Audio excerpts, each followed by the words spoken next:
It's time for Waking Up with Wesley. Today's forecast and weather-wide discussion with WLOX First Alert Weather's senior meteorologist, Wesley Williams. Hello there, South Mississippi, and thank you for waking up with Wesley. I'm Senior Meteorologist Wesley Williams. So this is an update that will focus primarily on the potential for a freeze in South Mississippi next week. Right before we get to that, we'll do a really quick update for you for today if you're waking up with plans on Friday. This is what we're watching this morning.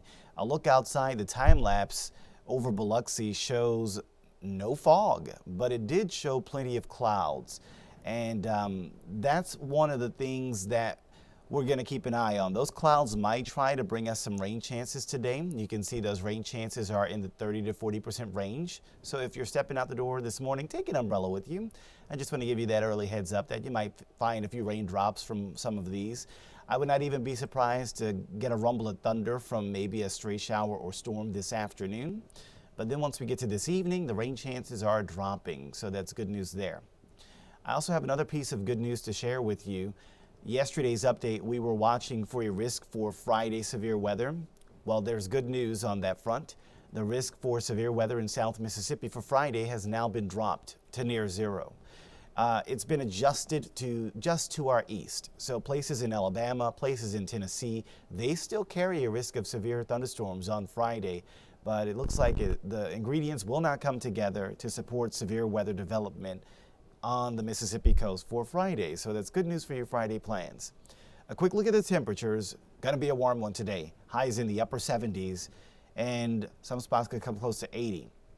But look at that at the bottom of the screen. You see that? The south wind, the wind from the Gulf, it's not just making it warmer, it's also going to make it muggier. You will feel this stuff.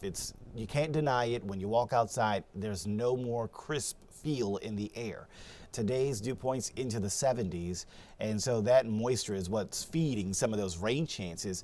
It's also what would have fed some of this morning's fog, but I think because we did not have a clear sky, that kind of fought against the fog. We'll see. We'll have another chance tomorrow morning because you look at the dew points for Saturday, they're still way up there around 70. So if you have weekend plans, Saturday morning is another repeat chance. Not guaranteed, but repeat chance for fog. I think we'll kind of lose some of the rain chances tomorrow. Most of the moisture with rain is going to move off to our east, so there's not really a big chance for rain on Saturday. And then whoosh, the big cold front comes in on Sunday. It makes the air turn drier and drier the later we go into Sunday.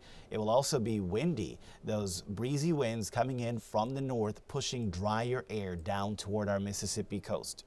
So they'll be pushing drier air in, but they will also be pulling in some colder air too. And so that's what the rest of this update is going to focus on, how you can prepare for the cold that's coming in next week.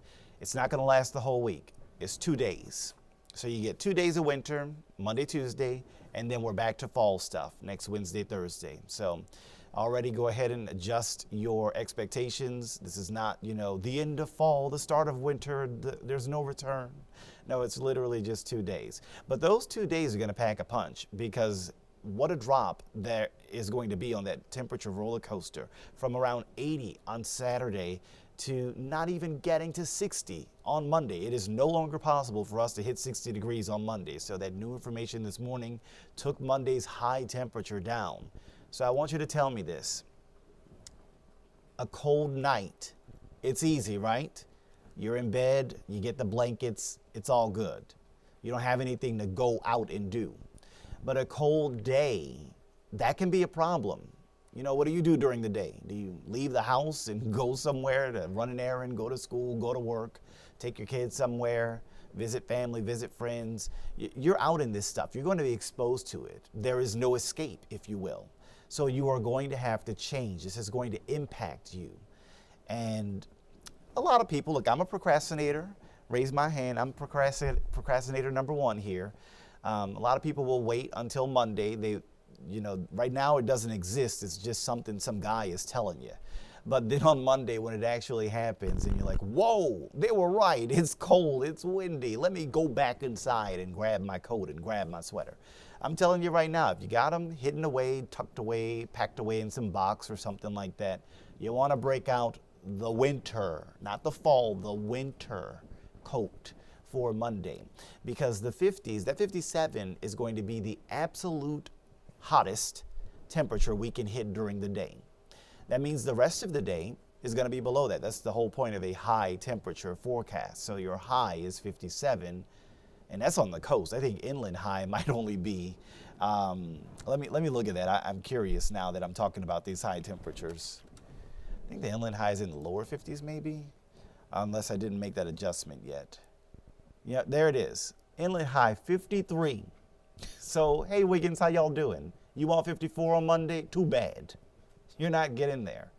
So that's what we're talking about. The Monday high temperatures are going to be, it's going to rock your world. It's been a while since we've had a day this cold. You're going to want to be prepared for it, because not only is it going to be temperature cold, but it's windy.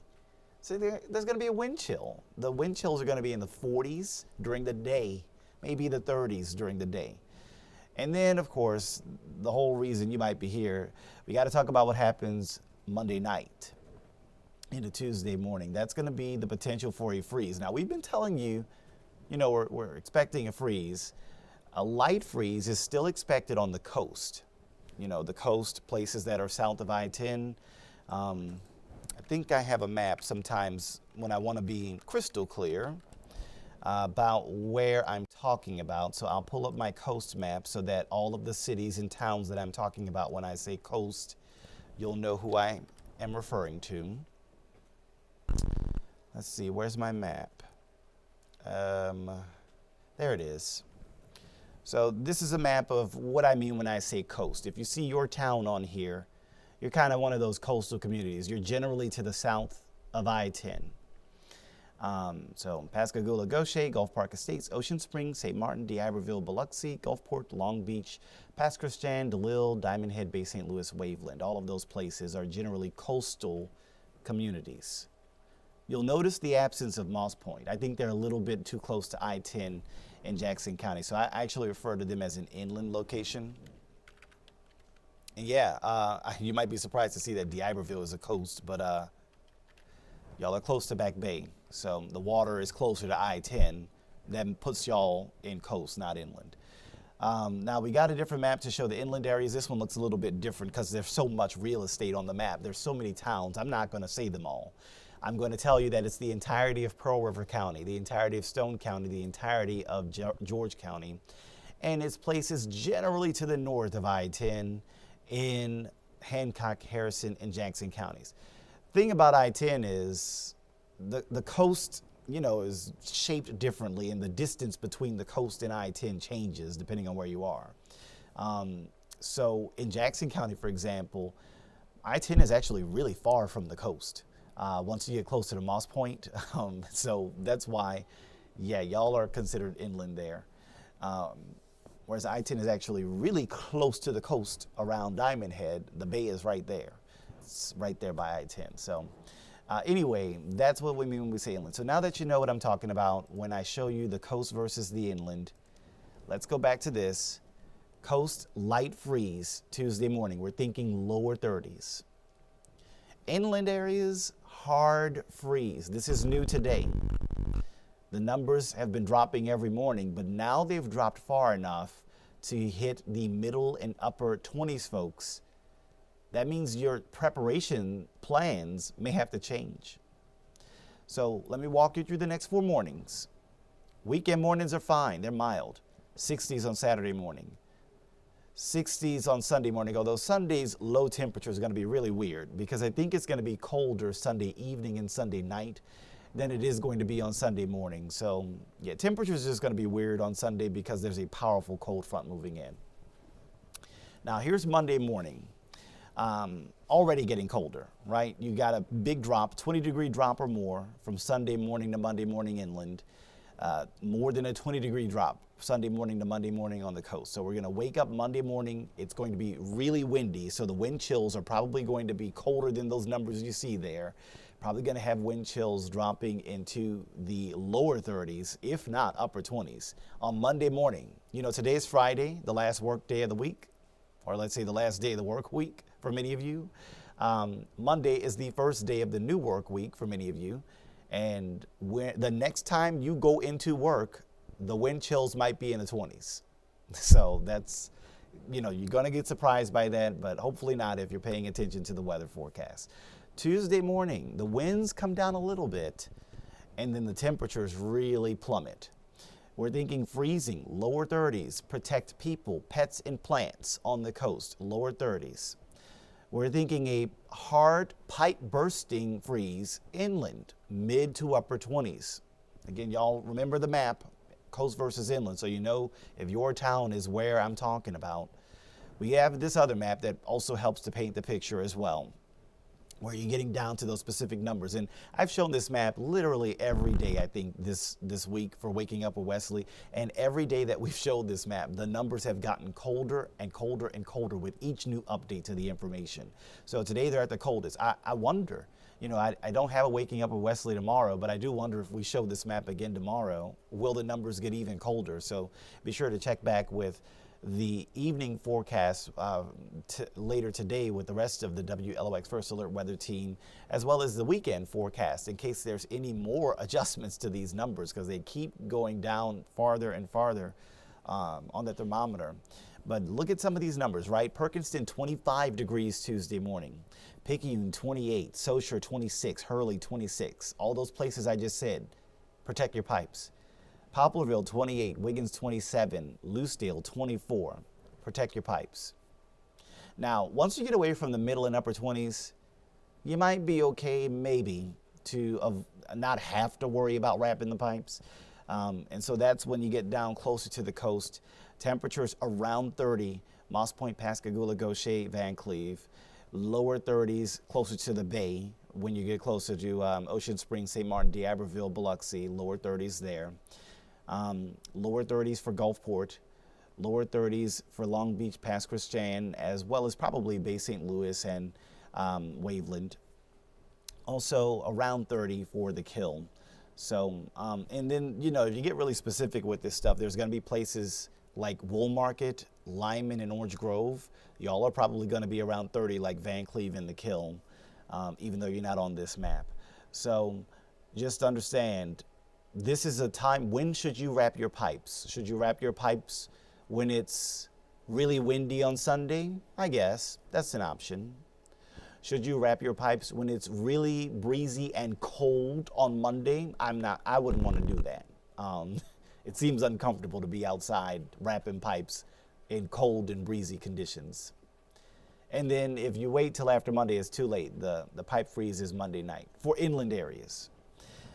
So I think some of your best options for wrapping pipes today. Yeah, we got a little low rain chance, but it's not going to be a huge issue, I think.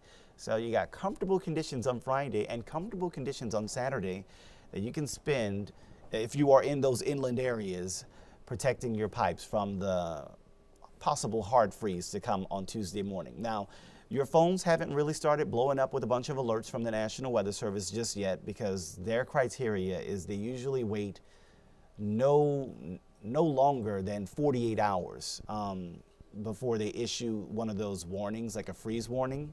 So the earliest we're going to see a freeze warning from the National Weather Service would be probably around Sunday. I'm really good at predicting weather. I'm not very good at predicting people, so that would be predicting a people thing, when the National Weather Service, the people there, would actually issue an alert, a warning that will make your phone, make noise and change colors or whatever. So just understand that the freeze warning, I think it's likely, more likely than not, that we will hit conditions, the criteria for a freeze warning. And exactly when your phones are going to go off for that, I think no earlier than Sunday. So expect it to happen on Sunday or Monday. You're going to get that freeze warning, I think more likely than not. And that will tell you what the National Weather Service expects. But that's why you got us lovely folks here at WLOX. You don't have to wait for the National Weather Service. We give you the alert first. So you got that first alert right here in Waking Up with Wesley to go ahead and make those preparations for people, pets, plants, and if you live inland, pipes. as you go from Monday night to Tuesday morning with that potential for a freeze there. Like I said, be sure to check back with future updates to the forecast this evening, as well as this weekend with the rest of the WLOX First Alert Weather team. They'll have the latest numbers in case there's any more adjustments. They've been trending down every time. I hope they stop. But like I said, the rest of the team will have the rest of the updates in case there's any new changes to the information. But the next time I'll be back on Waking Up with Wesley, you'll probably see me wearing some kind of a coat or something because Monday's looking pretty chilly. Well, thank you so much for watching, and we'll see you again next time. Thank you for watching Waking Up with Wesley with WLOX First Alert Weather Senior Meteorologist Wesley Williams.